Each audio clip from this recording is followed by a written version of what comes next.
여러분은 세상을 얼마나 잘 알고 계십니까? 또 한 가지, 인간에 대해서 잘 알고 계십니까?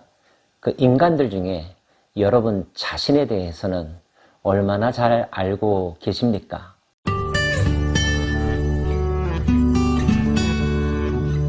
다른 사람의 마음속을 알기도 어렵지만 가끔가다 우리는 나 자신에 대해서도 이해가 되지 않아서 고민스러울 때가 참 많습니다.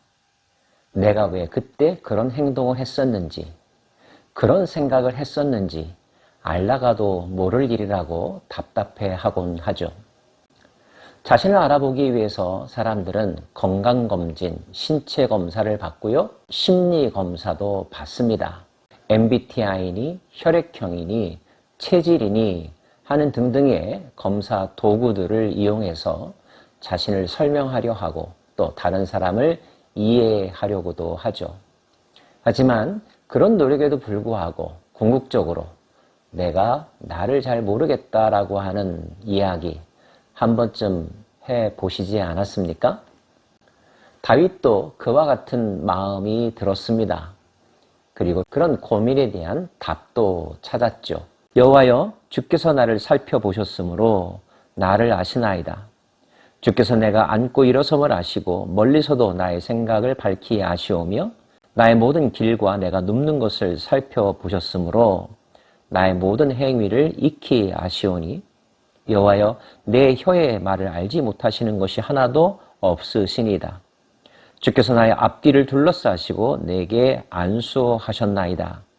이 지식이 내게 너무나 기이하니 높아서 내가 능히 미치지 못하나이다. 먼저 하나님은 내가 행한 모든 일들, 내 과거를 낱낱이 알고 계시다고. 그가 앉고 일어선 것, 그의 생각, 그가 눕는 것, 그가 걸어온 길, 모든 것들을 알고 계신다고. 너무나 자세하게 속속들이 많이 알고 계셔서 그 지식의 깊이와 높이를 따라갈 수 없다고 고백합니다. 우리의 모든 행적이 마치 슈퍼컴퓨터처럼 하나님의 기억 속에 남아있다는 사실 잊지 말아야 합니다. 그것을 안다면 당연히 우리는 하나님 앞에서 조심할 수밖에 없겠죠. 변명할 일들을 만들지 않아야 할 것입니다. 숨길 수는 더더욱 없는 일이고요. 내가 주의 영을 떠나 어디로 가며 주의 앞에서 어디로 피하리까? 내가 하늘에 올라갈지라도 거기 계시며 수월에 내 자리를 펼지라도 거기 계시니이다. 내가 새벽 날개를 치며 바다 끝에 가서 거주할지라도 거기서도 주의 손이 나를 인도하시며 주의 오른손이 나를 붙드시리이다. 아담과 하와가 하나님께 범죄하고 동산나무 숲 그늘에 숨었던 적이 있었죠. 하나님이 아담을 찾으셨습니다. 어디 있는지 몰라서 부르신 것이 아니었죠. 그에게 돌아올 수 있는 기회를 주셨던 것입니다. 하나님의 동산에서 감찰하시는 하나님을 피할 수 있는 곳이 없다는 것. 하나님이 없는 시간, 하나님을 피할 수 있는 공간은 존재하지 않는다는 것.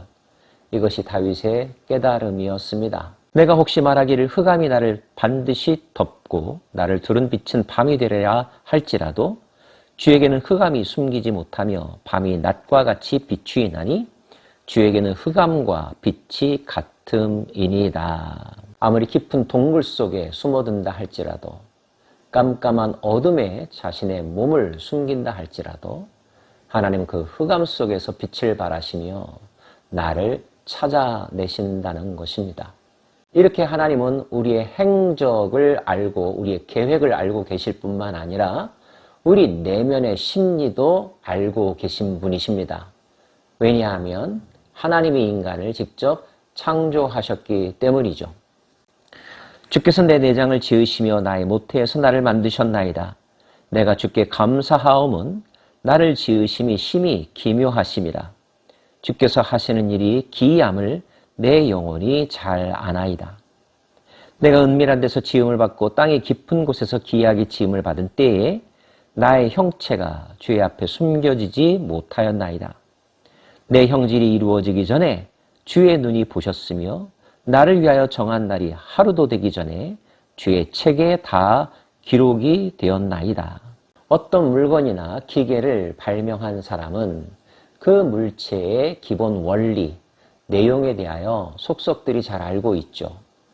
그래서 그 기계의 작동법을 설명할 수 있을 뿐만 아니라 만일의 경우 그것이 고장이 났을 때 무엇을 고쳐야 하는지도 미리 소상하게 알려줍니다. 그렇게 할 수 있는 이유는 그가 그 물건의 제작자이기 때문이죠. 인간의 제작자는 바로 하나님이십니다. 그래서 하나님은 인간의 신체 내부의 구조를 알고 계시고 무엇보다도 인간의 생각의 구조를 알고 계십니다.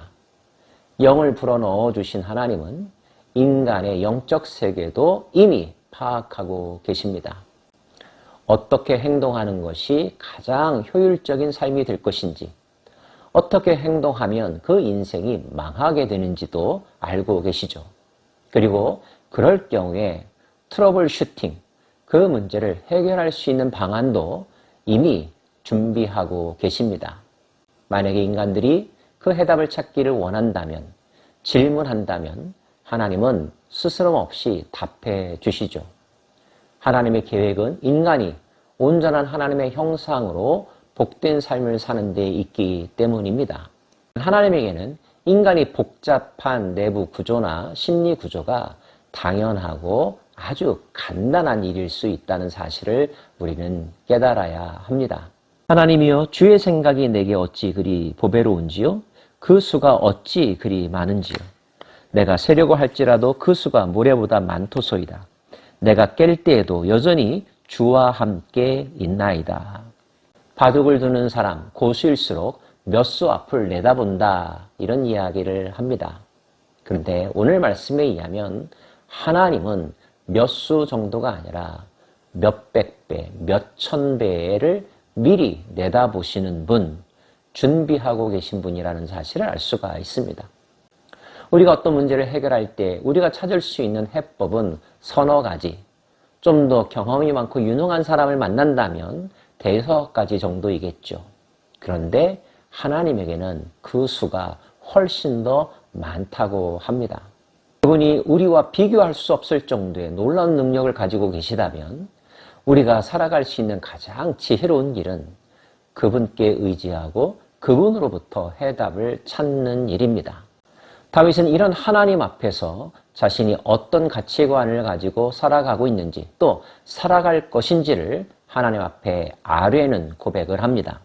여호와여, 내가 주를 미워하는 자들을 미워하지 아니하오며 주를 치러 일어나는 자들을 미워하지 아니하나이까. 내가 그들을 심히 미워하니 그들은 나의 원수들이니이다. 다윗은 하나님이 악한 자들을 미워한다는 사실을 알고 있다고 말합니다. 때문에 하나님 편에 서서 하나님과 같이 자신도 악인을 미워하는 삶을 살겠노라고 하나님께 아뢰입니다.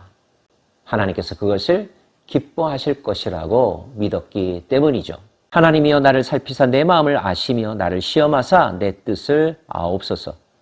내게 무슨 악한 행위가 있나 보시고 나를 영원한 길로 인도하소서.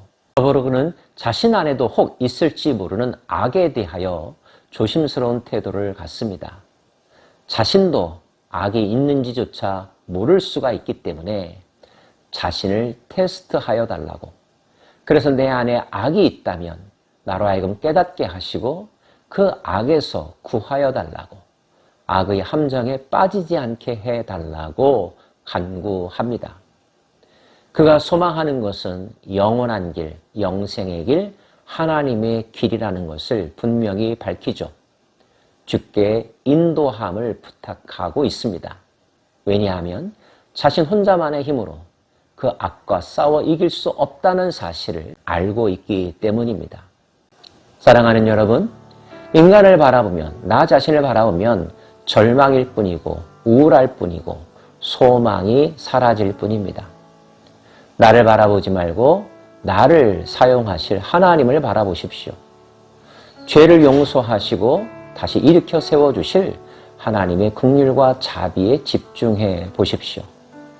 하나님을 바라볼 때 인간에게도 소망이 있고 여러분과 저의 앞길에도 희망이 보이기 시작할 것입니다.